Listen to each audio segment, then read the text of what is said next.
puthini fëmijët tuaj. I dërguari Allahut, profeti Muhammed, paqja e bekimet e Allahut qofshin mbi të dhe mbi familjen e tij, ka thënë: jepuni sa më shumë puthje fëmijëve tuaj, sepse për çdo puthje ju ngriheni një shkallë në xhennet.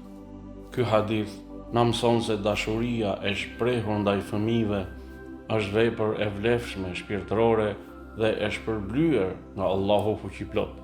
Gjithashtu, na mëson se Islami nuk e sheh kujdesin dhe butësinë ndaj fëmijëve si diçka të thjesht emocionale, por si adhurim kur bëhet me qëllim të mirë. Shprehja e dashurisë nëpërmjet puthjes, përqafimit, afërsisë ndihmon në ndërtimin e një lidhje të shëndosh familjare dhe e edukon fëmijën me siguri emocionale. Hadithi nxit largimin e ashpërsisë dhe ftohtësisë në edukim, duke e zëvendësuar me mëshirë dhe afërsi.